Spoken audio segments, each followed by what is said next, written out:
Please तवज्जो।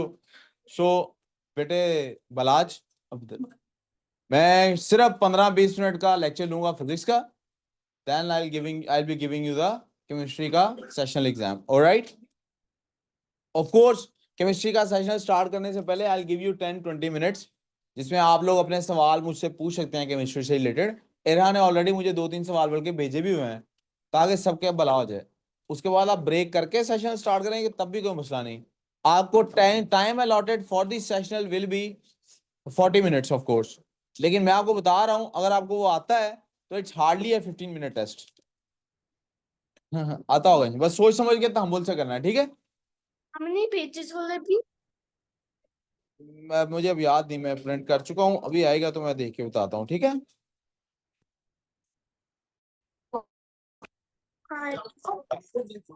I presume the screen is shared now. चलें जी girls and boys, everyone should be looking at the board. Let me connect the previous lectures with today's lecture. सबसे पहले जिस बंदे ने ये नोटिस किया कि एक्सेलरेशन कोई चीज होती है, वेलोसिटी में चेंज आता है, वो थे अंकल न्यूटन।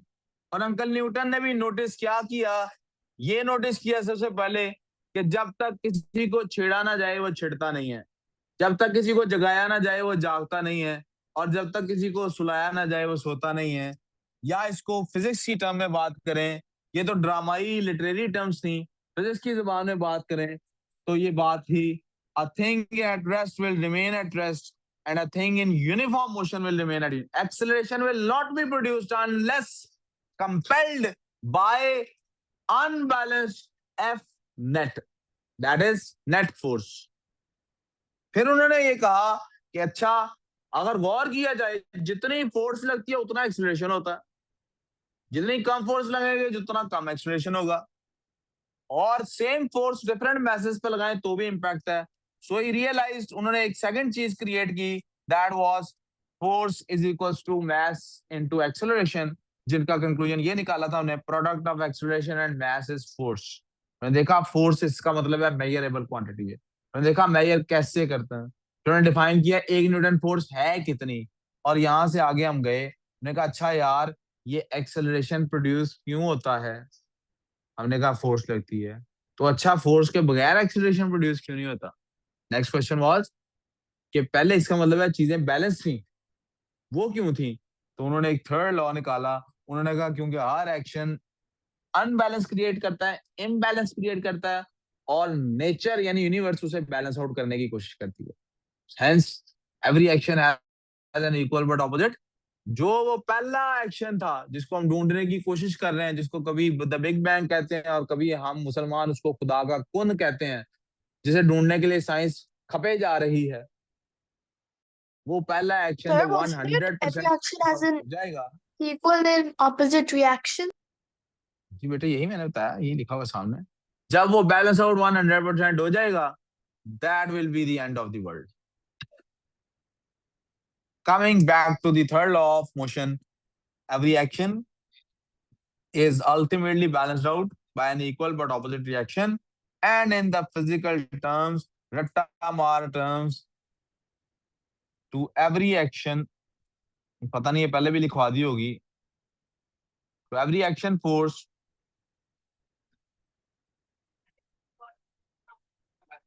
Sir, मैंने already third law का रट्टा मार दिया, बाकी सारे मेरे नहीं है। there is an equal but opposite Cordera, but opposite reaction force।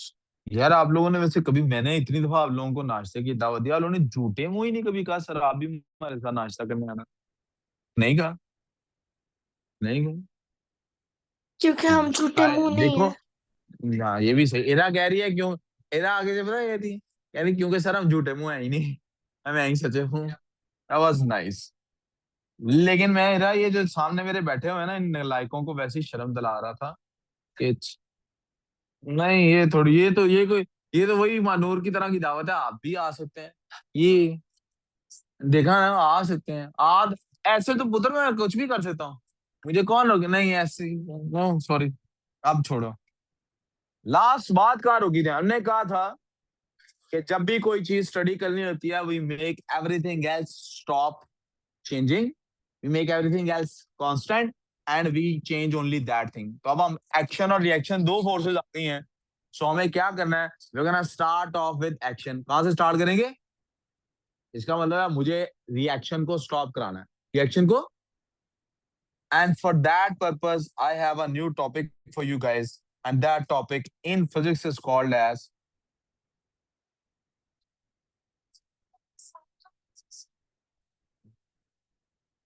नहीं सैटरडे तक जितना कराया था उतना ही, काइनेमेटिक्स तक। बेटे अब काम करें चुप करके।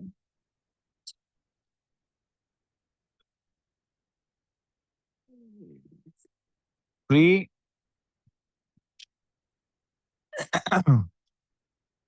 मैं आहिस्ता आहिस्ता इसलिए लिख रहा हूँ कि आप लोग थोड़ा सा तो गैस करें। वाह, वाह वाह। फ्री वकर क्या कहता है? Free वाह वकर force? वाह। Free fall.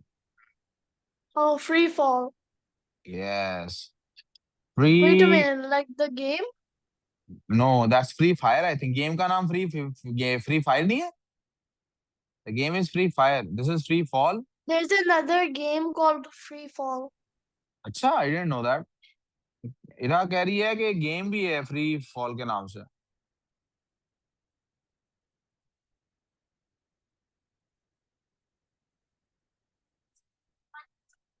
हेडिंग डाल ली सबने? क्या सबने हेडिंग डाल ली? What do we mean by fall? The motion will be downward. The motion will be, Gravity is pulling an object नहीं नहीं downwards. नहीं नहीं नहीं नहीं नहीं नहीं, don't overreach। जहां तक मैं लेके जा रहा हूँ वहां तक जाओ भी, ठीक है? मैं स्टेप्स बनाता हूँ फिर आप लीड करना। अगर पढ़ तो नहीं रहा ना फिर। फॉल से क्या हो रहा है? डाउनवर्ड। डाउनवर्ड क्या है? What is downward? क्या बॉडी नीचे को मूव कर रही है? नो, मैं ये नहीं कहने वाला। Downward force. और इस सबसे ज्यादा इंपॉर्टेंट वर्ड जो कोई नहीं लिखवाएगा वो क्या होगा? सिर्फ एक फोर्स। हम दूसरी फोर्स, अब हमने एक फोर्स स्टडी करनी है, एक फोर्स का इंपैक्ट स्टडी करना है। तो एक फोर्स, क्योंकि रिएक्शन हम चाहते ना हो, न्यूटन ने क्या रिएक्शन हो गई होगा? न्यूटन ने क्या रिएक्शन हो गई होगा। अब रिएक्शन रोकने का क्या तरीका होगा? मैं अगर दीवार को धक्का लगाता हूं तो मेरू एक्शन कौन कर रहा है? अगर मैंने दीवार को धक्का लगाया, who is doing the action? You. क्या रिएक्शन हो रहा है? Who is doing the reaction? तो अगर आपने सिर्फ एक्शन स्टडी करना है तो रिएक्शन जो वॉल कर रही थी उसको रिमूव करना पड़ेगा ना, ताकि वो रिएक्शन, या तो उसको समझाना पड़ेगा मैं तुम्हें धक्का मारूंगा, तुम ना मुझे आगे से धक्का मारना। क्या हम दीवार को ये समझा सकते हैं? मैं आप लोगों को नहीं ये समझा पा रहा तो दीवारों को क्या समझाऊंगा? एक दूसरे के कपड़े झाड़ने की बजाय दिमाग झाड़ के मेरी बात सुनो। मेरी बात समझ आ रहे हैं? मैं दीवार को ये नहीं कह सकता, तो मैं क्या करूंगा? मैं एक्शन ऐसा करूंगा जिसका रिएक्शन, जिसने रिएक्शन करना है उसको मैं खत्म कर सकूं, एब्सेंट कर सकूं, डिले कर सकूं, या अपनी बात बनवा सकूं। कुछ तरीके से मैं चाहता हूं वो रिएक्शन ना हो, क्योंकि मैं अभी स्टडी किसको करना चाह रहा हूं? एक्शन को। किसको स्टडी करना चाह रहा हूं? इसलिए ये लफ्ज फ्री है। इसलिए ये लफ्ज क्या है? जब बेटे कोई चीज हम ऊपर से फेंकते हैं नीचे की तरफ या नीचे से ऊपर की तरफ, क्या हवा टकराती है उससे कि नहीं? टकराती है कि नहीं? क्या वो जो हवा टकराती है उसकी मोशन को इम्पैक्ट करती है कि नहीं करती? आप एक काम करें, खड़े होकर जोर से नीचे की तरफ अपने हाथ हिलाइए, जैसे आप हाथ हिला रहे होते हैं जैसे तितली पर मारती है। आप यही काम हवा में शायद नहीं कर सकेंगे, आप यूज टू हो गए हैं हवा के, आप फील नहीं करेंगे। पानी में करके देखिए, क्या पानी ऊपर की तरफ मोशन लगाता है? तो अगर आप चाहते हैं रिएक्शन ना हो तो आप स्विमिंग पूल में से क्या निकालेंगे?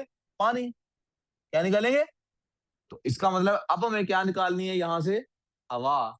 क्या निकालनी है? तो फ्री का मतलब है ये कहां हो रहा है? वैक्यूम के अंदर। कहां हो रहा है? तो मैं क्या करूंगा? I create such a setting जिसमें हवा इंपैक्ट ना कर सके। और मोशन का क्या मतलब है?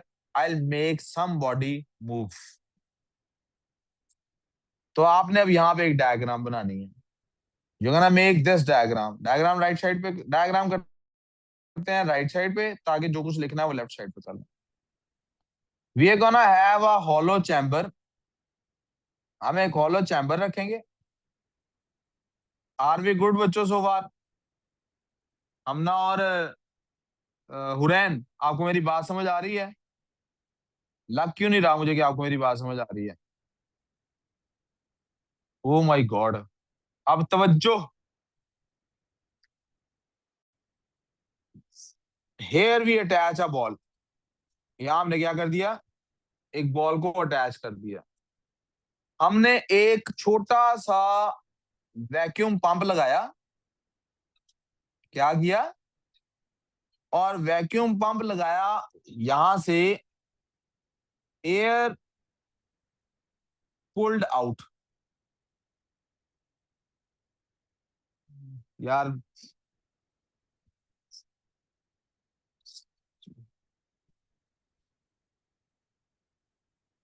Ball attached using magnet. Ahmad, आप कुछ भी नहीं लिख रहे. अहमद, ये जो मैं पढ़ा रहा हूँ ना, ये आपने कहीं भी नहीं पहले पढ़ा हुआ. ठीक है? जो चीजें मैं ऐड कर रहा हूँ ना इसमें, ये आपने कहीं नहीं पढ़ी. Ball attached using magnet. Ball magnet से क्यों अटैच की है? क्योंकि मैंने यूज करनी है एक स्टॉप वॉच. क्या यूज करनी है? Connected to same switch as electromagnet. कौन से स्विच के साथ अटैच किया उसको? इलेक्ट्रोमैग्नेट के साथ. इलेक्ट्रोमैग्नेट क्या होता है? आप कहीं साइड नोट पे लिखना चाहें तो लिख लें.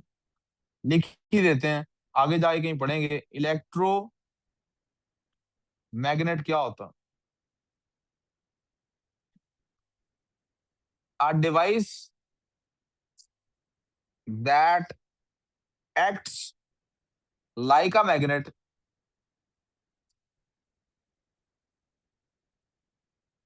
Only when turned on. जब उसे ऑन किया जाता है. एन इलेक्ट्रिकल डिवाइस लिखें यहां पे, डिवाइस की बजाय एन इलेक्ट्रिकल डिवाइस.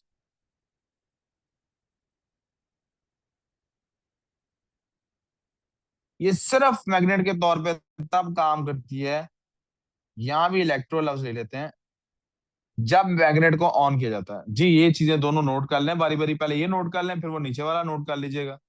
अब आप देखें, एयर नहीं है इसके अंदर. मैंने स्टॉप वॉच को कनेक्ट किया है मैग्नेट के साथ, सेम स्विच के साथ. स्टॉप वॉच कब ऑन होगी? जब मैग्नेट ऑफ होगा. स्टॉप वॉच कब ऑन होगी? यानी सेम स्विच है, या वो ऑन करता है मैग्नेट. होते हैं ना ऐसे स्विचेस, या ये वाली लाइट ऑन होगी या ये वाली होगी. अब इस तरफ करेंगे राइट वाली लाइट ऑन हो जाएगी, लेफ्ट की तरफ करेंगे लेफ्ट वाली लाइट ऑन हो जाएगी. रायमा, कभी ऐसा स्विच देखा है घर में या कहीं पे? रायमा, नहीं देखा? कहाँ कि स्विच के दोनों साइड से कोई ना कोई चीज ऑन हो रही होती है. ट्रेन में होता है ना, आप ट्रैक या इधर जुड़ेगा या लेफ्ट साइड पे जुड़ेगा या राइट साइड पे जुड़ेगा. आप स्विच को राइट साइड पे करेंगे तो ट्रेन जो है वो राइट साइड को टर्न ले जाएगी. ट्रैक जो है, क्योंकि वो मूव करके इस तरफ कर गया होगा राइट साइड की तरफ, या लेफ्ट की तरफ, वो ट्रेन को लेफ्ट की तरफ मुड़वाएगी. ठीक है? यस और नो? एसी का स्विच हमारी गाड़ी में जो होता है, या आप उसको एक्सट्रीम राइट की तरफ करते हैं, वो हीटर को ऑन कर देता है, या लेफ्ट की तरफ करते हैं, वो जो पहली गाड़ी में होता था ना डायल वाला, राइट की तरफ करते हैं हीटर चल पड़ता है, लेफ्ट की तरफ करते हैं एसी चल पड़ता है. दोनों में से एक चीज चल रही हो नहीं, दोनों नहीं चल रही होंगी. ठीक है ना? इसी तरह हमारे पास एक स्विच है, जो अगर एक साइड को करते हैं तो मैग्नेट वाला इलेक्ट्रोमैग्नेट ऑन हो जाता है, तो स्टील बॉल उसके साथ अटैच्ड है. दूसरी तरफ करेंगे, इलेक्ट्रोमैग्नेट ऑफ हुआ, स्टील बॉल रिलीज हो गई, तो स्टॉप वॉच ऑन हो गई. तो क्या हो गया? Stop watch on. यहां तो कोई प्रॉब्लम? वी गुड सो फार. और ये स्टॉप वॉच, ये जो बॉल है, ये यहाँ पे किसी स्विच पे ही गिरनी है, जिसने आगे स्टॉप वॉच को ऑफ कर देना है, जिसने आगे क्या कर देना है, स्टॉप वॉच को. यहाँ तो कोई प्रॉब्लम? ये क्यों हम कर रहे हैं? ताकि स्टॉप वॉच का टाइम एक्यूरेटली नोट हो जाए. ताकि स्टॉप वॉच का टाइम एक्यूरेटली. कोई कंफ्यूजन? अब मेरा एक सवाल है, क्या मुझे कोई चीज इस बात से रोक सकती है कि मैं यहाँ पीछे इसके इस बॉल की बैक साइड पे या सिर्फ इतने हिस्से पे मैं एक स्केल लगा दूं जो यहाँ पे नोट कर रहा हो, ये 10 सेंटीमीटर है, ये 20 सेंटीमीटर है। ओहो,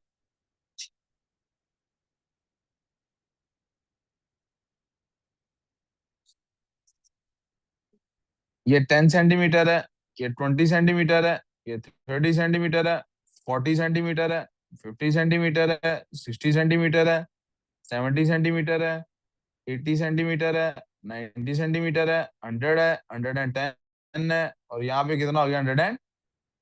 क्या कोई चीज है जो मुझे रोक सकती है इस काम से? नहीं रोक सकती ना। अब आप देखिए मेरे पास, जब भी मैं इसको छोड़ता हूँ इसको, when ever I when the ball is released, जब बॉल रिलीज होती है, एक्सपेरिमेंट सुनना यार, जब बॉल रिलीज होती तो क्या होता?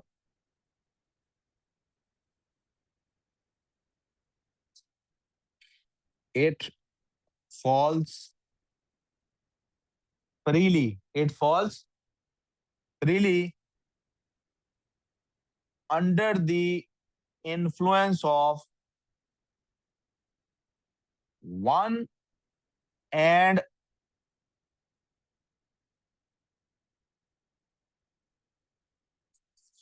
only one, बेटे कहां पे तवज्जो, one and only one force, और वो फोर्स कौन सी है? वेट। क्या फोर्स है इसकी? वेट की बजाय भी क्या होता है कि अलग से लिख लें, downward wait.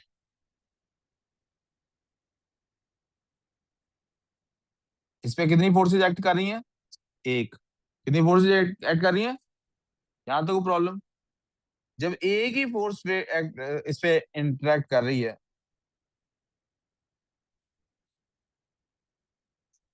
Is the sum of forces balanced और अनबैलेंस्ड? आपने जवाब ये देना है, क्या तमाम फोर्सेस बैलेंस्ड हैं या अनबैलेंस्ड? कितनी फोर्सेस एक्ट कर रही हैं? एक, ये वाले, विच इज डब्ल्यू। आपने बताना है कि ये बैलेंस्ड है कि अनबैलेंस्ड है। सम ऑफ फोर्सेस जो है वो बैलेंस्ड है कि अनबैलेंस्ड है? शाबाश। बैलेंस्ड फोर्सेस का मतलब क्या होता है कि एफ नेट जो है वो किसके इक्वल है? 0। और आपके इस सवाल के जवाब में आपके नंबर भी कितने बने? 0। क्योंकि बैलेंस फोर्सेस का तो मतलब है आपस में कैंसिल आउट हो रही है। इतने फोर्स ही इक्वल है यार। मैं इसकी मिसाल ऐसे समझाता हूँ, बेटा I बार्बर said की that दुकान it खोल लो। was मैं unbalanced. इसकी मिसाल ऐसे समझाता हूँ, सुनो, हाँ जी, मैं इसकी मिसाल ऐसे समझाता हूँ। समझें कि हमारे पास मुआशरे में जितने लोग गैर शादीशुदा हैं वो अनबैलेंस्ड हैं, और जो शादीशुदा है वो बैलेंस्ड है। जितने गैर शादीशुदा है वो अनबैलेंस्ड है। शादीशुदा क्योंकि पेयर, हाँ, सिंगल और पेयरिंग वाला बात होगी, सिंगल एंड पेयरिंग वाली बात होगी। अब आप बताइए, एक अगर घर में या एक मोहल्ले में 150 लोग रहते हैं, उस 150 में से 75 विमेन है, 75 मेन है, क्या इस बात का चांस है कि सारे बैलेंस हैं कि नहीं? क्या बकवास है यार, काम पे ध्यान दे ना, बात कर कोई भी। अगर एक कॉलोनी में 150 पीपल रहते हैं, 75 are male and 75 are female, मैं नहीं पूछ रहा सारे मैरिड हैं कि नहीं, मैं पूछ रहा हूँ क्या इस बात का चांस है कि नहीं everyone is married, all are balanced, yes और नो? नो। वो कहती मानूर नहीं समझ, नलायक, मैंने क्या कहा शुरू में? क्या इस बात का चांस भी है कि सारे मैरिड हैं कि नहीं? उनको चांस ही नहीं है। हाँ जी मानूर साहब, क्या ऐसा चांस पॉसिबल नहीं है कि कोई उधर मैरिड नहीं है, सारी मैरिड है? I am asking, is there even a slightest as small as 1% chance कि सारी मैरिड है? एक होटल है जिसमें 150 लोग हैं, 75 औरतें हैं, 75 मर्द हैं, क्या ये पॉसिबल है कि नहीं सारे मैरिड हैं? नहीं, क्यों नहीं पॉसिबल यार? क्यों नहीं होंगे मसलन? इज इट पॉसिबल कि ऑल आर मैरिड और not? Yes it is possible. अब एक दूसरा होटल है, उसमें एक ही इंसान है, we don't know it's a male और अ फीमेल, है एक ही इंसान। यार चुप कर जा। एक होटल है जिसमें there is only one person. आप बताइए इसके बैलेंस होने के कितने चांसेस हैं? 0. Zero, because there is no women in existence in that room. Sir मेरी बात समझ आ सर गई? ना क्या?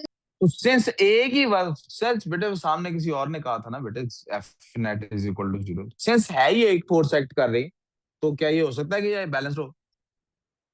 ये कभी भी नहीं बैलेंस हो सकती। इसका मतलब है एफ नेट जीरो न्यूटन्स नहीं है। एफ नेट क्या है? F net is W. F net is equal to एक ही फोर्स एक्ट कर रही है, this makes it free fall, this makes it. तो बॉडीज जब एक ही फोर्स बेटे, अब आपने मुझे बताना है, क्या हमने लास्ट टाइम ये बात पढ़ी थी? If F net is equal to zero, क्या ये हम पहले पढ़ चुके हैं? Let's put it on a side note again to remind us. क्या हम ये पहले पढ़ चुके हैं? क्या पढ़ चुके हैं? If F net is equal to zero, तो एक्सीलरेशन कितना होता है? जीरो होता है। तो एक्सीलरेशन क्या होता है? सब फोर्सेस बैलेंस्ड है। Please लेकिन if F net is not equal to zero, तो फिर एक्सीलरेशन, इसका not मतलब equal एफ to नेट भी 0. जीरो, इसका मतलब है there is acceleration, this means there will be acceleration. Yes, आपने मुझे बताना है, please tell me, is F net constant in this case? सुन समझो, मैंने सवाल क्या पूछा, फिर आपका नहीं को मैं कबूल करूंगा। मैंने पूछा क्या? मैंने पूछा क्या इस केस में एफ नेट चेंज हो रही है कि नहीं हो रही? एफ नेट है क्या? एफ नेट है क्या? सुभान अल्लाह, इस केस में एफ नेट क्या है? Weight of the ball. क्या Yes. ये कांस्टेंट है कि नहीं है? क्या उसका वेट चेंज हो रहा है नीचे आते Yes. आते कि नहीं हो रहा? No. इरा कह रही है उसका वेट चेंज, ऐसा इरा पहले मेकअप योर माइंड, क्या इसका वेट यहाँ से ये जो 100 सेंटीमीटर है, क्या I इसमें said इसका वेट no. चेंज होगा? नो। यस गर्ल्स, खुश दिल। मैंने क्या पूछा है? छोड़ जो भी पूछा है, जवाब क्या है, हाँ या ना? कैसा है? प्लेरी चेक की है मेरी? चेक की मेरी प्लेरी की नहीं आपने? हाँ जी अहमद साहब, मैंने जो भी पूछा है, मैंने, एक मिनट ठहर जा। हाँ भाई, क्या नहीं होगा? इसका वेट चेंज, इतनी थोड़ी जगह में वेट चेंज, इसका मतलब है एफ नेट क्या है यहाँ पे? Is F net constant in this case? The जवाब इज, अगला सवाल, since F net is constant, F net क्या है? Acceleration is also,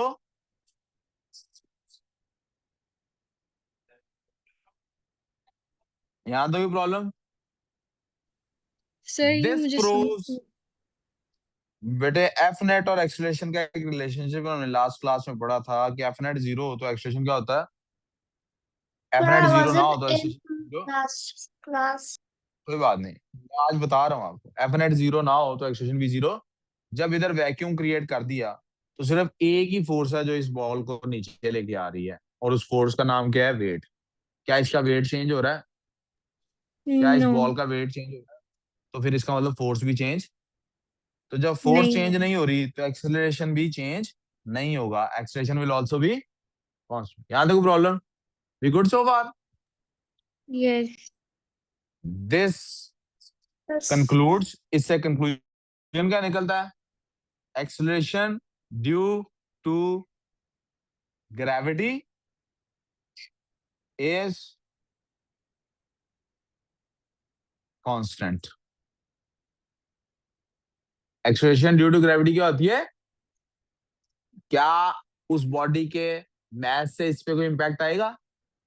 no, regardless of mass. Mass change, आप कहें सर उसका मैस चेंज होगा तो उसका वेट चेंज होगा, होता रहे। मेरा सवाल क्या था? क्या मैस क्या उसका वेट कांस्टेंट है कि नहीं? आपने का वेट कांस्टेंट है। ये बॉल 1 किलो की हो या 1000 किलो की, उसका मैस कांस्टेंट है तो उसका वेट भी, और वेट कांस्टेंट है तो एक्सलेशन भी। तो इसका मतलब है एक हाथी ऊपर प्लाजे से गिरे, प्लाजे की छत से, या एक पर गिरे किसी परिंदे का, अगर वैक्यूम होगा तो दोनों सेम टाइम पे नीचे आके गिरेंगे। We good. That concludes our today's physics की क्लास। और यहां से हम अब अपने मॉक की तरफ चलेंगे। अब पहले केमिस्ट्री का सवाल किसी ने, मैं 1 मिनट रिकॉर्डिंग बंद कर लूं, फिर सवाल सुन